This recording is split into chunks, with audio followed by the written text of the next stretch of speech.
does it feel to be back in Calgary? I mean, how long were you out there for, out east? Oh, wow. So I finished high school in 2000 in Calgary, class of 2000. And then I moved, like, my parents had always encouraged me to go away to school. And I ended up going to the Maritimes. So I went to Acadia. And then I went to Queens for med school. And then I did my residency, first 2 years in Saskatchewan. And then this long, convoluted way of finishing in Toronto, because I basically met my husband, changed my residency program. And then, yeah, so that was 20 years basically. Like I left in 2000, we moved back in 2019. My goodness. And obviously you'd come back and Yeah, visit family here. exactly. And every time, like it's home, right? And so I would often, as Calgarians do, come home for Stampede. And yeah, so I would be back in the summers and in university and even in med school, I was still like working in the summer here. And then residency, obviously, you're just like working all the time. So it wasn't home much then. What high school did you go to? Scarlet. Oh yeah, EP Scarlet. Nice. Yeah. Yeah, So yeah, you grew up yeah. on the What it, southeast side of. so I was Southwest, but I ended up at Scarlet because I did my advanced placement Oh, classes, okay. which at the time I think you could only do them at Scarlet. My brother went to Wisewood. Oh yes. Okay, that makes Yeah, sense. yeah.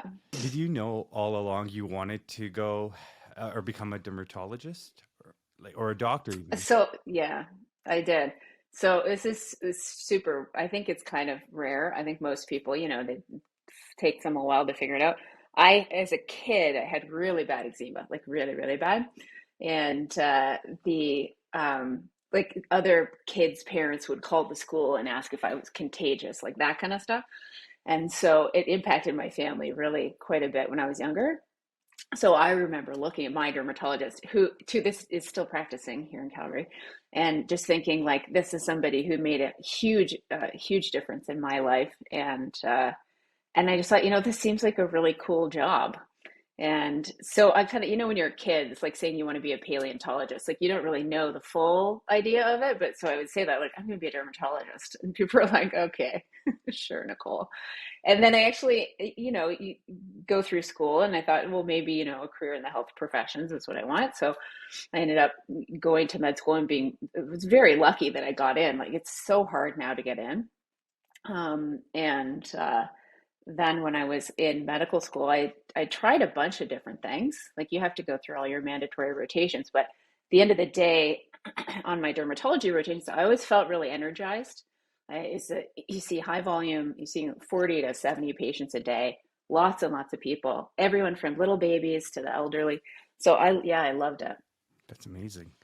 What made Yeah. you come Yeah. out west again? So obviously you went to Saskatchewan. You actually opened up one of that province's largest dermatology clinics. Yeah. Is it called a So clinic or a I didn't, practice? What would I call it? yeah, you could call it Okay. either. Totally fine. So my best friend and I, and we're still best friends, Angela Law, we did residency together, and we opened a clinic together in Saskatchewan. And we started out with medical dermatology, and then we added cosmetic dermatology, clinical trials, all that. And yeah, at one point we had 4 derms, which was the biggest clinic there in Saskatchewan. There's not many clinics where you get 4 derms. Now we have a number here in Calgary. But then it was pretty uncommon to have these bigger clinics. And it really worked for us at the time. I mean, 3 of us in the practice were like professional women who had young kids. And so being able to cover if, a kid got sick or someone was on, what little time any of us took for maternity leave. So, yeah, we did that. And, it was awesome. It was really tough. And I feel like we wouldn't have done it if we knew what was ahead of us. Do you know what I mean? Like how hard it would be. But because we kind of went in thinking, I think this is what we want to do, and we just built it step by step. Um, yeah, it was this incredible learning experience, and it's hard to start a business with your friends, I think, but and people would say that to me, like, how do you work every day and own this business with your best friend? But it worked out, and we're this great team. And so she's practicing in Vancouver now, and like that's her family's there, my family is here. We kind of got pulled home so to speak. And but those years in Saskatchewan were awesome, like really, really good memories. And yeah, What made you guys decide to say, okay, time to pack up and come back to our home cities, hometown? yeah. Well, we both had young kids, and I think it was just that realization of how hard it is to raise kids when you're working all the time. And as a business owner, there's no time, like time off, right? It's just 24/7. And my husband at the same time, he's working in ag, and his company was going through a merger, and so he was offered a job here in Calgary. And so, yeah, I told Ange, like, look, we have this opportunity, and she um, uh, was kind of like, yeah, I think it's time. And so the succession planning and that was difficult. A doctor named Kristen Walker took over, and she's amazing, like phenomenal.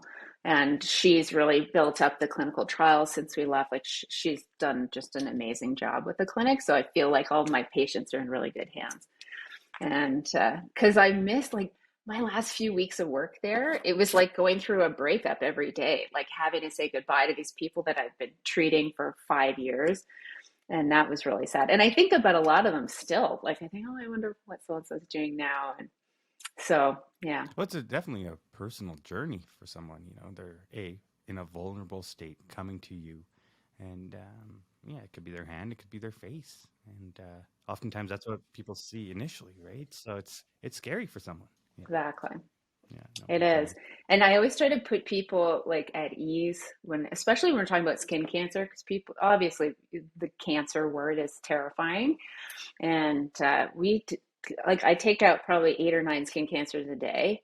And when I talk to patients, I'm very open. I say, I'm concerned about this spot. This could represent a skin cancer. And I immediately see the fear in their eyes. But I always try to reassure them, like, the best thing about the skin is that we can see it. If this were anywhere else in your body and it was this big, we wouldn't have any idea. But because this is on your back or on your arm or on your leg, we've seen it today and we've gotten rid of it. Like that's a big win for me. And that's kind of, and then you can kind of see them, okay, yeah, that's great. And so that's one of the best things about derm is we can see it. It's why it's difficult. Like you say, patients are vulnerable. It's their face, their body. At the same time, it's the best part of it. And we can see right away when people are getting better. So When it comes to skin cancer, have you seen a rise in that in the patients that you're dealing with compared to when you started off? Like, are you seeing more patients? I would say, yeah. So it's interesting. So our kind of like my generation that like, who were teenagers in the 90s and early 2000s when tanning beds were really a thing that we all used. I have definitely seen that population. So now those folks are in their 40s and they're starting to get basal cell carcinoma or melanoma. So that I've seen a big bump. Broader trends over 20 or 30 years, we have seen increases in incidence of skin cancer. And there's a question. We're better at diagnosing now, so we're finding when we talk about melanomas, for example, we talk about how thin they are because the thinner the melanoma, the better. It means it's earlier. It means your prognosis is better. So with those folks, we're picking them up earlier. So we're diagnosing more of them, but their prognosis is better. So that's cool. And then there was like it was probably last year, sort of mid last year, that I started getting really upset because there was so much skin cancer that had gone undetected during COVID, and patients who weren't able to see doctors um, because of the whole situation. And so that was upsetting to see because it seemed like everybody all day long, it was like, oh my gosh. And they'd come in and say, yeah, I've had it for a couple of years, but you know, I was too afraid to leave my house. And so it's just the whole situation was so bad on so many levels, and just still getting this kind of echoes of COVID and all this, this subsequent waves of other health issues that in every specialty we've experienced. But that skin cancer for sure. When it comes to melanoma, how does someone know the signs or symptoms? Like, I mean, it might sound silly, but obviously, how do I know I have melanoma? So melanomas, and I find too, patients are usually the ones who notice it first. It's usually a new spot. 80% of the time, it's a new spot. A lot of people think it's an existing mole that changes, and that can happen, but the majority of the time, it's a new spot that shows up on your skin and doesn't look like your other spots. So I always talk about, when you're looking at your moles, you want them to look like cousins. They don't need to be identical twins, but they need to be kind of similar in their shades of color and diameter, things like that. If you get one that really doesn't fit that pattern, that's when we take a closer look. We have this tool called a dermatoscope that we use, and that helps you analyze the pigment pattern under magnification and polarized light. And then that shows us as a clinician that this may or may not exhibit danger signs. But essentially, for patients to know, it's usually we say the ABCDE. So asymmetry, weird borders, different colors or multiple colors in one spot, a diameter over 6 millimeters, and then E is for sort of evolving or excoriation. So if something is changing and you look down 1 week and you're like, oh, that's a new little spot on my arm, and then 4 weeks later it's bigger, that's concerning. And so a ton of folks have these first picked up by their family docs when they're in for a physical exam. And then subsequently they're sent to derm afterwards. But yeah, that's we always talk about the ABCDEs, and there's and you can Google it and there's resources online, but it's not something that's super, super common, but it's definitely more and more common now. I know a few friends of mine that they had something odd with their ear or whatnot, and Hmm. what was it? They had to wait like 6 to 8 months to see a derm at one Hmm. moment in Hmm. time during the pandemic. It was interesting. Yeah. Yeah. Yeah. So at one point last year, my wait list, I always try to if I get a referral that's query melanoma or query skin cancer, I try to expedite it as much as I can. If I can get it in a month, that's my goal. Um, but for non-urgents, yeah, my wait list was 18 months last year. It just got crazy. Um, it's really calmed down now. And that's one of the reasons I mentioned to you earlier when we were talking about this, that I've shifted from away from cosmetics a bit to focus on medical. And I do feel this obligation, like I need to try to help these folks and clear my wait list a bit. For the listeners, Nicole, what is the difference Mm-hmm. between cosmetic and medical dermatology? Mm-hmm. So, I mean, there's definitely some gray area. There's a lot, like we said, it's on the outside. Everything essentially is cosmetic. Well, not everything. Cosmetic dermatology is essentially when we use lasers, injectables like Botox or filler, to somehow enhance or change someone's appearance. And yeah, I mean, it's quite fun. Um, there's no judgment there. I got my share of Botox. And but yeah, it's just I wanted to kind of shift gears a little bit there. I bet you they needed help in that department in the medical dermatology. I mean, there's not many dermatologists if you look at versus the populations here, especially in Alberta. Yeah, Alberta, Saskatchewan, Manitoba were still relatively dermatology desert, as they use. That's the term they use in the US when, because it's the same. You get these coastal bumps, you have your training programs. In Toronto, Vancouver, for years have been churning out derms. We now have an excellent training program in Calgary. We've had one in Edmonton for many, many years, but lower numbers of trainees. But in Calgary, we've really started graduating a lot of really excellent new derms, and people are staying, which is great. Like that was always for a long time. People move away, people move to the US. Now I think, like we were saying, like Calgary is a great city, and Alberta is a great place to practice, in my opinion. Nothing is perfect. Definitely, the healthcare system has its challenges, but yeah, we've had a lot of new grads stay, and they're providing really good care here in the city. Has there been a technological advancement in terms of utilizing telehealth or lidar or say taking a picture of a mole on my arm and I could send it in and things can get expedited in terms of just book Hmm. an appointment, taking your time. Exactly. So there's been definite advances in that, especially during COVID, and even just you know, regulations in terms of our professional duties to protect privacy, confidentiality, things like that, were kind of more formalized. And it's interesting because it's existed for a really long time. But COVID, again, it was like, necessity is the mother of invention, but the invention had been around for 20 years. So but COVID really expedited the adoption of that. And we have, so there's a number of platforms now where you can do that. You can submit, and it doesn't just have to be, I mean, there's some that are acne care sort of focused, there are some that are hair loss focused, some that are more broadly speaking, sort of general dermatology. And a dermatologist can take a look. You ultimately end up going to see a derm if it is a concerning lesion that needs a biopsy, but it can help it expedite things. But I always say to patients, like, the best, I still believe in the eyes of your family doctor. I think our family doctors are massively undervalued. They're really excellent. We have some really hardworking people there who are really good at looking at skin and who can then, pass you on to a derm if need be. But If you can get a family doctor, that's the other thing in I know today's time. it's so bad. I know it is a crisis.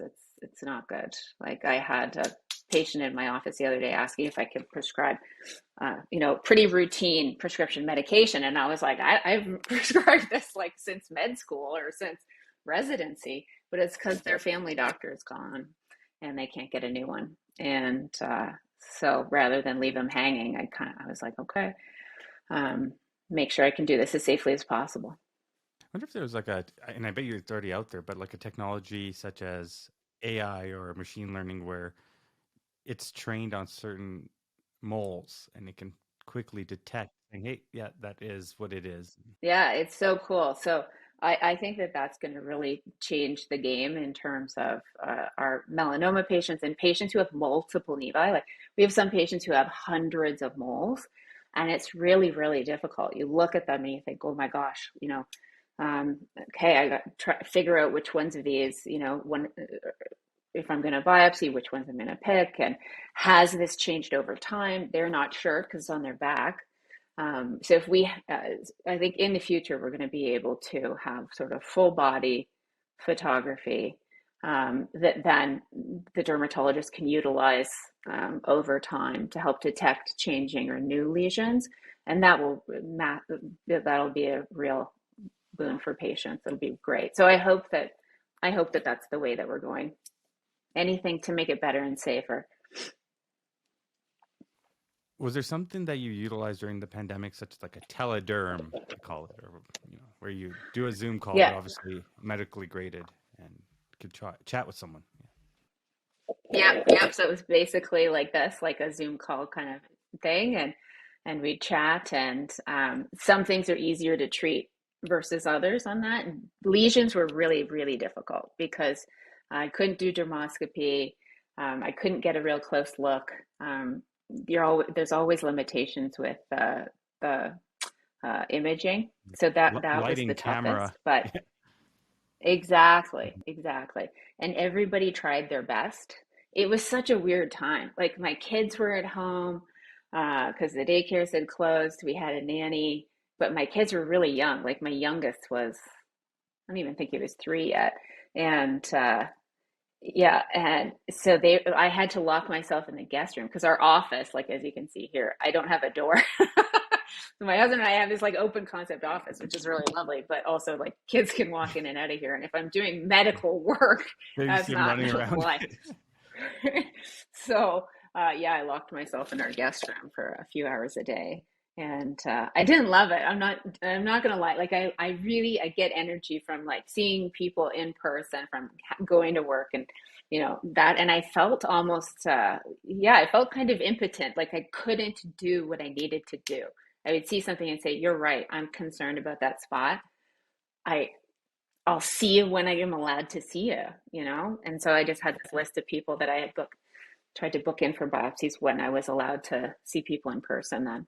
So it was only a few months that I did the telehealth. It wasn't my favorite, if I'm going to be honest. It was, but patients really like it. And I can see absolutely for more routine visits or people who live QPs. further out. Oh, I think it's great. And I think, yeah, it's increased access for a lot of folks. And so I think there's definitely room for it going forward. And I think it's been pretty sustained use since then.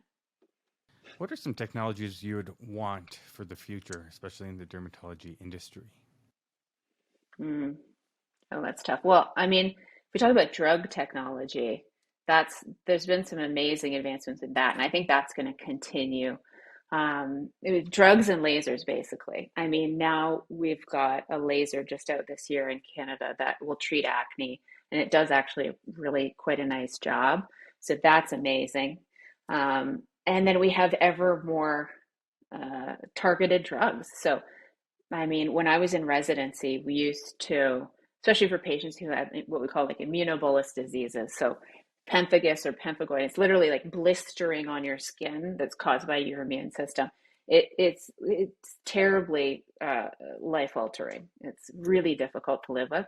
So we would use pretty big immunosuppressants with these folks, and sometimes multiple. So you're putting them at risk of malignancy and infection to treat this other part of their skin. And now, like, we have all these targeted therapies that are coming out. And even for psoriasis, we used to wrap people, put tar on their skin and wrap them up. And now it's like you get a needle every 4 weeks and you're clear, like completely clear. And that's just so cool. So cool. And it's a targeted protein, like going right to the disease. So then you don't have, the risks associated with a broader, yeah. So cool. Oh, what was it? Pro V? Or when we were younger, there was an acne cream in the 90s, and Oh yeah. can't remember the name. There's like Oxy. We had a lot. There was the OxyClean or OxyClear. There was those pads Yes. that like would excoriate your face. Um, there was Noxzema. That was a good Yeah. one. That's still around. But yeah, the acne aisle has certainly changed. Yeah. No, that's good. For the better. Yeah, Yeah, that's great. for the Okay. better. For Canadians, especially here in Alberta, we can talk about our province. It is dry. It's very dry. Yes, I mean, very. what can we do to moisturize and take care of ourselves? Do I use Kerry Yeah. lotion or Nivea? Where do I Oh, start? so many options. Yeah. That's a very good question. So you kind of start in the home. That's how I put it to people. So if you can get a humidifier, try to increase that ambient humidity, at least because even if it's just in your bedroom while you're sleeping, that's putting a little bit of moisture in your skin, or at least not robbing it of moisture while you're asleep. So that's kind of a good first step.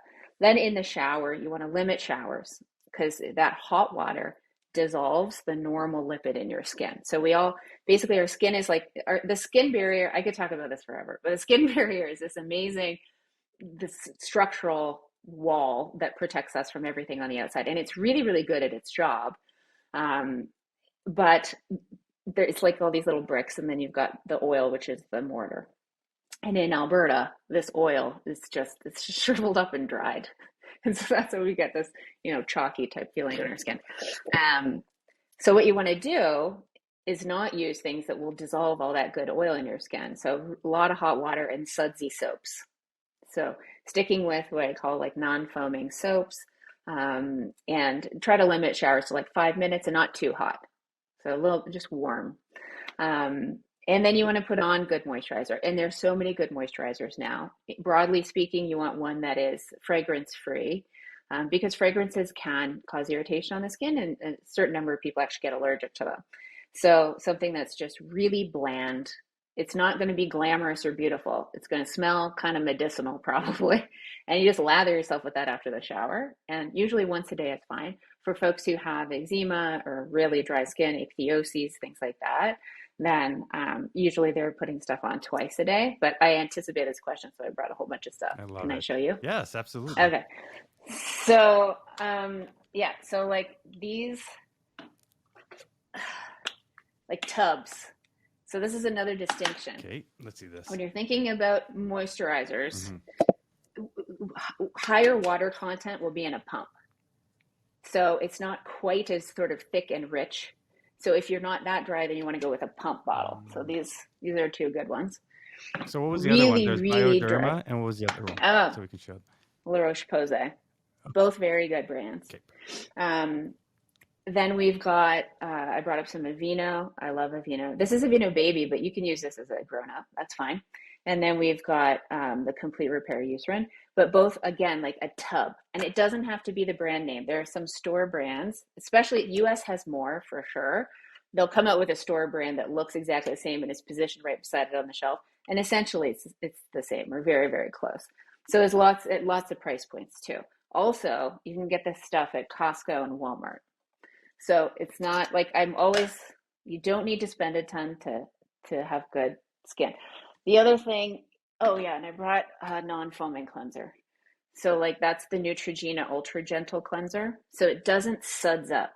It's like a little nice cleanser. It can remove makeup, but it's not going to strip the oil from your skin. And I brought this from my kids' bathroom. It's a cleansing oil. So for kids with eczema, this is so nice because it kind of foams up. It's like a little bubble bath for them, but it's not going to strip their skin. So yeah, lots of good options. I guess how you moisturize your body should be different than how you moisturize your Mm-hmm. face. Is that true, or can we utilize any of those products on our one self? So, like, yeah, this is face and body. So it really depends. If you have a lot of people just have oilier skin, kind of on the head and neck, and so they do find that they're going to use something lighter, and that's fine. But yeah, there's nothing in the rule book that says that you should, in my opinion, treating skin disease. There are nicer, lighter ones. Like this is the CeraVe, and then obviously, if you want a sunblock, you're going to use different Hmm. one on your face. I hear is you should wear sunscreen at all times, not just Mm-hmm. in a hot climate. You need to do it here in Calgary Uh-huh. on a winter's day. Is that true? Yeah. I would say yeah, Yeah. yeah. And I'm definitely biased because I see skin cancer all the time. But how I would apply would be different. So Maui, I love Maui.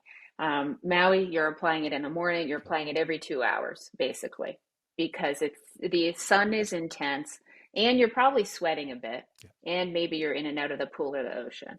So you're going to be reapplying. Here, I mean, on a winter's day, it would be reasonable to apply some in the Mhm. morning, maybe just sort of head and neck, backs of the hands, Right. and you're probably fine. What I do, I mean, when I drive to clinic, because I have a bit of a drive in the morning, I wear sunblock, backs of the hands and face in the winter. Mhm. And then on it, because we get such sunny days here, even in the winter. And when I'm driving, I'm very conscious of that. So I actually do reapply my sunscreen before my drive home. Oh wow! And do you put it Hmm. behind your ears as well?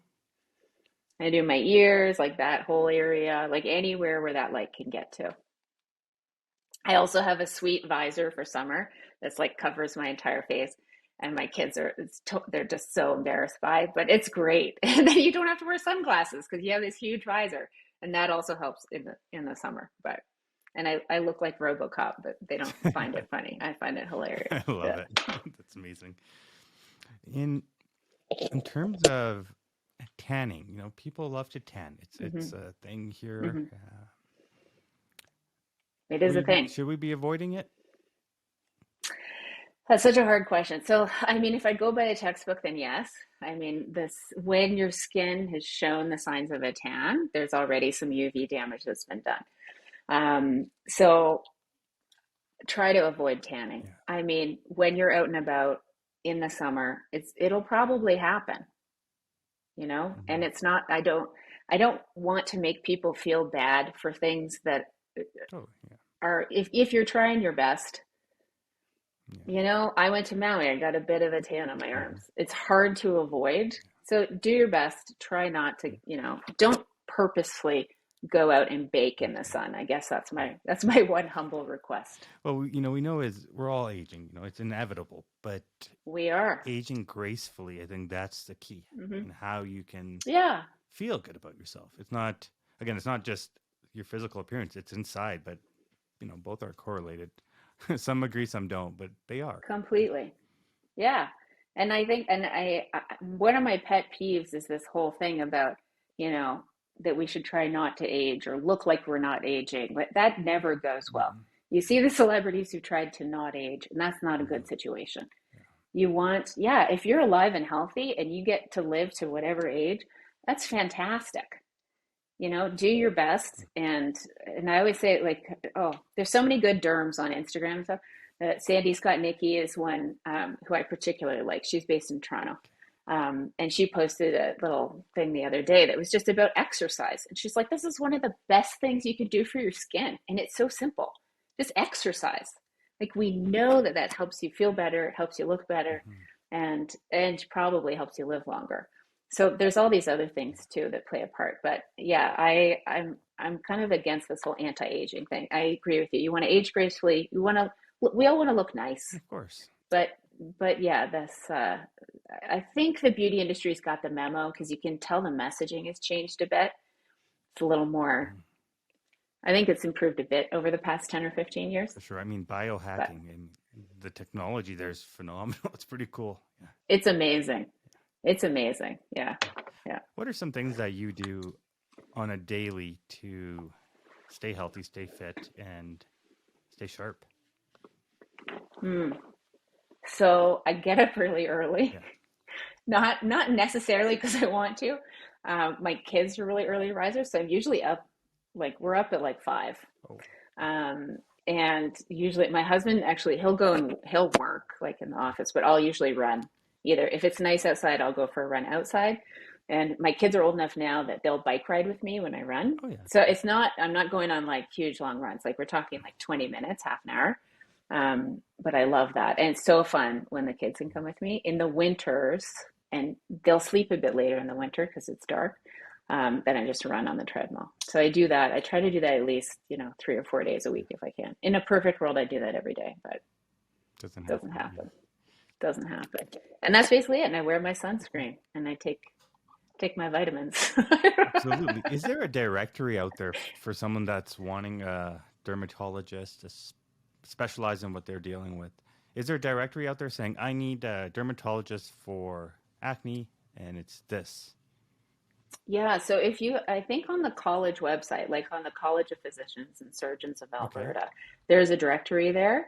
And so you can look up specialists by their specialty, and then oftentimes it will show you, Hmm.